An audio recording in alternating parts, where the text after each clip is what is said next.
जय हिंद दोस्तों, मैं रणवीर सिंह स्वागत करता हूँ फिर से आप सभी का आपके परिवार मैथ एंड जीएस क्लासेस में। तो दोस्तों आज हम लोग बात करने वाले हैं, जैसा कि आप देख रहे हैं रेलवे का सेट चल रहा है, ठीक है। तो इसका ये 48 नंबर हो जाएगा, है ना। और ये रेलवे स्पेशल ये एनटीपीसी के लिए, ठीक है। और बाकी सभी एग्जाम के लिए, जो भी आगामी एग्जाम है उनके लिए महत्वपूर्ण रहेगा। जीएस का है ये, ठीक है। तो अब मात्र आपके राइट 2 महीने बचे हैं, ठीक है। 2 माह एक दिन कम ही हो रहा है, तो प्रैक्टिस सेट बहुत जरूरी है। तो चलिए प्रैक्टिस सेट शुरू करते हैं। उससे पहले यदि आप चैनल पर नए हैं तो आपसे रिक्वेस्ट है कि आप चैनल को सब्सक्राइब कर लीजिए, जिससे आपको ऐसे ही और नोटिफिकेशन मिलता रहेगा जब भी वीडियोस अपलोड किए जाएंगे। हाँ, लेकिन नोटिफिकेशन बिल को ऑन करना पड़ेगा इसके लिए, ठीक है। और वीडियो को लाइक करिए। चलिए शुरू करते हैं ज़्यादा बात ना करते हुए। ये प्रश्न था आपके लिए कि कर्क रेखा किस राज्य से होकर नहीं गुजरती है। तो किस से, देखिए छत्तीसगढ़ से, त्रिपुरा से, उड़ीसा से गुजरती है, लेकिन राजस्थान से नहीं गुजरती है। तो करेक्ट आंसर इसका क हो जाएगा, है ना। देखिए ऐसा इंडिया का मैप बनाते हैं हम लोग, फटाफट बेहतर बन जाएगा, वो कोई गारंटी है नहीं, है ना। फिलहाल इतना टाइम लगाने की कोई जरूरत भी नहीं हम लोगों को। मैं डायरेक्टली ट्रिक पे बात कर लेता हूँ। ट्रिक क्या है, और यहाँ से देखिए कर्क रेखा गुजरती है, और यहाँ से क्या होता है, ट्रिक है मित्र पर गमछाधार, ठीक है। तो इससे याद हो जाएगा, भारत के 8 राज्यों से कोई गुजरती है, ये भी ध्यान देंगे। देखिए मी से मिजोरम, त्रिपुरा, प से क्या हो जाएगा, ये जो हो जाएगा। देखिए पर है ना, तो एक तो देखिए यहाँ से गुजरात से भी गुजरता है, और फिर ये जो पश्चिम बंगाल है ये वाला है, ठीक है। पश्चिम बंगाल और थोड़ा सा राजस्थान का भी एरिया, सॉरी राजस्थान से, तो एक मिनट, क्या यार गड़बड़ बता रहा हूँ। राजस्थान से तो गुजरती है, उड़ीसा से नहीं गुजरेगी, ठीक है। अभी देखिए गड़बड़ आंसर हो गया था, उड़ीसा से नहीं गुजरेगी, है ना। तो राजस्थान से यहां से जाती है, ठीक है। आर से राजस्थान होता है, ध्यान से देख लीजिए। फिर गुजरात, फिर मध्य प्रदेश, छत्तीसगढ़ और झारखंड। कितने हो गए देखिए, सॉरी, क्या हो जाएगा, मिजोरम, त्रिपुरा, पश्चिम बंगाल, तीसरा हो गया राजस्थान, गुजरात और मध्य प्रदेश 6, झारखंड 7, सॉरी छत्तीसगढ़ और फिर झारखंड 8, टोटल 8 हो गए। तो उड़ीसा उसमें से नहीं है, ठीक है। बाकी सारे के सारे हो जाएंगे 8। तो फिलहाल चलिए आगे चलते हैं। इसका आंसर सी नंबर हो जाएगा, गड़बड़ हो गया था। मार्क किस देश की मुद्रा, देखिए मुद्राओं से भी क्वेश्चन पूछा जाता है। कहाँ की, इंग्लैंड की, जर्मनी की, आयरलैंड की, फ्रांस की। तो आप इसको एज ए टेस्ट ले सकते हैं, बाकी प्रैक्टिस सेट तो ही है, जरूरी है देखना ये, ठीक है। फिलहाल इसका करेक्ट आंसर हो जाएगा मार्क, जो है ड्यूस कह लीजिए, ड्यूस मार्क कह लीजिए, या सिर्फ मार्क। तो ये जो है जर्मनी की मुद्रा है, पश्चिमी जर्मनी की, ठीक है, जो 1948 से वहां पे चल रही है ना। तो और स्टार्टिंग में 48 में जो है पश्चिमी जर्मनी की थी, अब धीरे धीरे टोटल जर्मन देश की हो गई है 2002 से, ठीक है। तो उसके बाद जो है अब वर्तमान में चूंकि मार्क कोई था नहीं, अब तो यूरो चलाया जाता है। जैसे इंग्लैंड में यूरो चलता है, ऐसे ही अब जर्मनी में भी 2002 से यूरो चलने लगा है, ठीक है। तो ये भी याद रखेंगे, 1 जनवरी की बात है। तो ये पिछले समय की बात है, 2002 से बाद से यूरो। तो ऐसा क्वेश्चन पूछ लेगा, ये हमारे हिसाब से तो टफ इसे हम कह सकते हैं, क्योंकि भाई साहब अब तो वो है नहीं, फिर भी दे रखा है ना। चलिए, भारत की पहली महिला विधायक कौन थी, ये क्वेश्चन देखिए आपका थंबनेल का था। तो इसका जो करेक्ट आंसर होगा क्या, ऑप्शन तारा चेरियन, कॉर्नेलिया, मथुलक्ष्मी रेड्डी, एना चांडी। तो इसकी जो करेक्ट आंसर हो जाएंगी वो हो जाएंगी मथुलक्ष्मी रेड्डी विधाई, ठीक है। इसका मतलब क्या है, जैसे और ये चिकित्सक थे, ठीक है। सॉरी ये जो है ना, ये थोड़ा सा गड़बड़ किया है, विधायक हो जाएगा यहाँ पे। पहली विधायक, विधायिका से कोई मतलब ही नहीं है। पहली विधायिका मथुलक्ष्मी रेड्डी, ठीक है। अन्ना चांडी या अन्ना चांडी क्या थी? प्रथम महिला न्यायाधीश होंगी, ठीक है। यही होगा, तो ये भी याद रखेंगे आप लोग। चलिए आगे चलते हैं, ये विधायक के लिए है।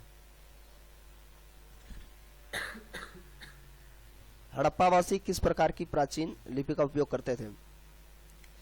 चित्रलिपि, रेखीय, सांकेतिक, प्रतीकात्मक। तो कौन सा? देखिए इसमें पक्का जो है, चलिए रेखी पे तो ध्यान नहीं देंगे, लेकिन ये जो है 1, 2 और 3 ये कंफ्यूज करेगा, ठीक है। तो फिलहाल यहाँ पे जो करेक्ट आंसर हो जाएगा वो चित्रलिपि ही रहेगा, ठीक है। बाएं से दाएं, फिर दाएं से बाएं लिखा करते थे हड़प्पावासी, है ना। और इन लिपियों का जो टाइम पीरियड माना गया है 400 से 600 ईसा पूर्व से, यानी कि बीसी के बीच का माना जाता है, ठीक है। तो बस चित्रात्मक है, बस इतना ही। वह गुण जिस कारण कोई पदार्थ वायुमंडल की नमी सोख लेता है उसे हम क्या कहते हैं? हाँ, ये बढ़िया है क्वेश्चन, ठीक है, सोचने वाला प्रश्न है। वह कौन सा गुण है जिसकी वजह से कोई भी पदार्थ हो जो एटमॉस्फेयर से मॉइस्चर मतलब एब्जॉर्ब कर लेता है, तो वो निर्जलीकरण से कोई मतलब नहीं है। निर्जलीकरण मतलब होता है ना, उसे हम कहते हैं डिहाइड्रेशन, पानी की कमी हो जाए, मूर्छा वगैरह आने लगता है। तो ये ऐसा तो है नहीं, ये मनुष्य में ऐसा नितारना इससे कोई आसवन विधि से ऐसा कुछ अलग तो करना नहीं है। करेक्ट आंसर होगा प्रस्वेदन, ठीक है। तो प्रस्वेदन की वजह से ये क्वालिटी है कि उसे प्रस्वेदन, जिस वस्तु के अंदर प्रस्वेदन की क्वालिटी आती है वो मॉइस्चर एब्जॉर्ब कर लेती है। आगे चलते हैं, ऑपरेशन ब्लू स्टार किससे संबंधित है? इसका ऑप्शन है नवजात शिशु में, हृदय से संबंधित बीमारी के लिए, हृदय प्रत्यारोपण के लिए, लेबनान पर इस्राएल का हमला, स्वर्ण मंदिर में सैनिक कार्रवाई, इनमें से कोई नहीं। तो इसका क्या हो जाएगा करेक्ट आंसर? करेक्ट आंसर हो जाएगा नवजात, 1 मिनट, इसका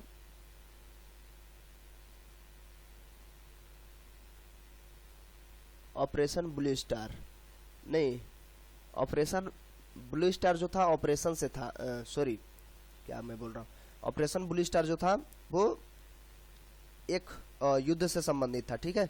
ये हिस्ट्री का ये प्रश्न, हिस्ट्री का मतलब अभी रिसेंट मैं बताऊं तो इंदिरा गांधी के टाइम पीरियड की बात है 1984 में। थोड़ी सी देखिए गड़बड़ हो गया मामला, इसको भूल जाइए। अभी 1984 में ब्लू स्टार ऑपरेशन चला हुआ था। तो इंदिरा गांधी ने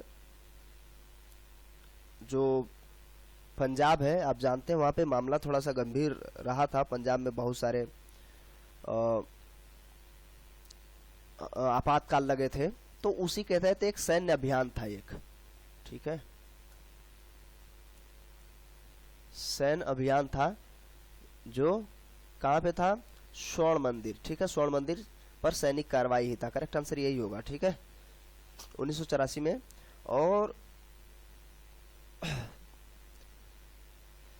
इसमें आतंकवादी वगैरह जब चले गए थे स्वर्ण मंदिर पे अटैक करने के लिए, तो उसमें ये ऑपरेशन ब्लू स्टार चलाया गया था, है ना।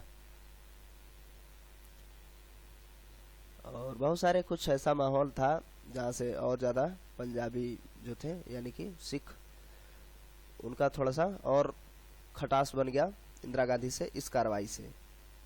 तो कुछ ऐसा मामला हुआ था। हरमिंदर साहिब मंदिर है वो स्वर्ण मंदिर, ठीक है, वहाँ पे। तो ब्लू स्टार ये याद रखेंगे।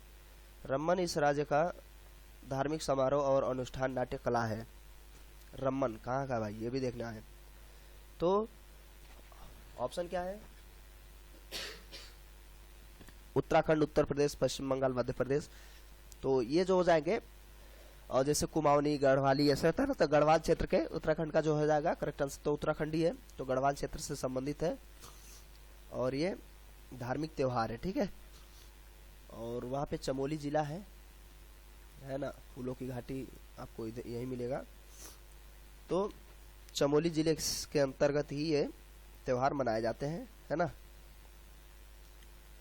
तो इसमें देवता वगैरह कुछ होता है, भेंट उठ दिया जाता है। तो रमन इसका जो है धार्मिक समारोह और अनुष्ठान नाट्यकला है उत्तराखंड राज्य का। भारत में पहली रेलवे टर्मिनस कौन सी थी? बांद्रा टर्मिनस, टर्मिनल होगा ना यहाँ पे, टर्मिनस ही है, चलिए कोई बात नहीं है। Bori Bunder Chhatrapati Shivaji terminus Thane railway station. तो इसका जो करेक्ट आंसर हो जाएगा बोरोबंदर, ठीक है। भारत में पहली रेलवे टर्मिनस जो थी वो बोरोबंदर थी, है ना, जो 1849 का ये पूरा ठीक है, 1849 के समय में ही स्टार्ट करी गई थी, अंग्रेजों के जमाने की बात है। उसके बाद फिर 1853 में पहली ट्रेन चलती है ना, ब्लैक ब्यूटी, तो मुंबई से ठाणे के बीच में। तो ये इसी के तहत किया गया था, ठीक है। तो टर्मिनल बनाया गया था, टर्मिनस कह लीजिए, जो भी कह लीजिए। तो ये हुआ, फिर इसके बाद ट्रेन चली आगे। विश्व बैंक ने के अध्यक्ष हमेशा इसके द्वारा मनोनीत किए जाते हैं, किसके द्वारा? यूरोपीय संघ द्वारा, संयुक्त राष्ट्र द्वारा, अमेरिका, यूरोपीय आयोग द्वारा। किसके द्वारा जो है विश्व बैंक के जो अध्यक्ष होते हैं मनोनीत किए जाते हैं। तो इसका जो करेक्ट आंसर हो जाएगा वो हो जाएगा अमेरिका द्वारा। देखिए सारा का सारा अथॉरिटी जो है अमेरिका के पास ही है ना, और हमेशा से अमेरिकी नागरिक ही रहे हैं विश्व बैंक के अध्यक्ष के रूप में, ठीक है। तो बहुत सारी चीज़ों में ये सब चीज़ें रही हैं, लेकिन अब देखिए इस समय क्या, अब तो शायद चेंज भी हो गए हैं, जिमियोंग करके थे, ठीक है। चलिए फिलहाल हम लोग आगे चलते हैं। करेक्ट आंसर क्या हो जाएगा? अमेरिका के माध्यम से ही। भारत में निम्नलिखित राज्यों में से किस राज्य में जन्म दर न्यूनतम है? तो ऑब्वियसली अभी सबसे ज़्यादा जन्म दर कम होने का मामला जो है केरल में ही है। पश्चिम बंगाल देखिए आ जाएगा, क्योंकि बहुत तेज़ी से गिरावट हो रही है, और इस समय वर्तमान में बिहार में भी बहुत तेज़ी से गिरावट हो रही है। और पहले 3.4 के आसपास ही था, ऊपर भी था। पहले की बात करूं 2013 से पहले, तब तो 5 उसके आसपास था। 2013 में लगभग 3.4 के आसपास था। अब तो गिरावट बहुत तेज़ी से लगभग 1.5% के हिसाब से और गिरावट हो गई है। तो इस समय जो है भारत की कुल, अगर हम जन्म दर की बात करें, ये पूछ लेगा, जो टोटल TFR होता है, टोटल फर्टिलिटी रेट, ठीक है। TFR जो है ये 2.2% है, ठीक है। तो ये थोड़ा सा याद रखेंगे आप लोग। और बहुत तेज़ी से गिरावट, हाँ ये पूछ लेगा कि कितने % का गिरावट हुआ 2000, ये मैं 2020 के आंकड़े बता रहा हूँ, ठीक है, करंट अफेयर के अकॉर्डिंग। तो टोटल फर्टिलिटी रेट जो है पूरे भारत का वो 2.2 है, और अभी भी सबसे अधिक बिहार में ही है टोटल फर्टिलिटी रेट, जन्म दर, ठीक है। लेकिन अगर मैं बात कर लूँ गिरावट की, तो 2019 था उसके अनुसार लगभग 0.9% की गिरावट हुई है पूरे भारत में। ये 2019 में के बाद 2020 में इतना गिरावट हुआ। 2018 के बाद 19 में जो हुआ तो वो हो जाएगा लगभग इतना ही है, 8-9% है, 0.89%। तो इतना गिरावट हुआ है। तो ये याद रखें, लगभग 1% का हम कहें मोटा मोटी, तो ये भी लगभग 0.9 के ही बराबर है। तो गिरावट तेज़ी से। अब देखिए हमें स्टैंडर्ड TFR जो होता है 2.1 के बराबर होना चाहिए, है ना। तो यानी कि 200 लोग मिल करके 210 बच्चों को जन्म दें, तो ये ठीक रहेगा। तो स्टैंडर्ड है, बाकी तो माइनस में भी चली जाएगी। अब 2.2 है, बुरा नहीं है। जन्म दर बहुत तेज़ी से सुधार हुआ है, लोग शिक्षित होते गए हैं तो सुधार होता गया भाई, सीधी सी बात है। चलिए आगे चलते हैं। सार्क का सचिवालय कहाँ स्थित है? तो वाशिंगटन, काठमांडू, हेग, नई दिल्ली। तो वाशिंगटन नहीं लगाइएगा, करेक्ट आंसर काठमांडू हो जाएगा, ठीक है। सार्क में काठमांडू में ही इसका सचिवालय है, ठीक है।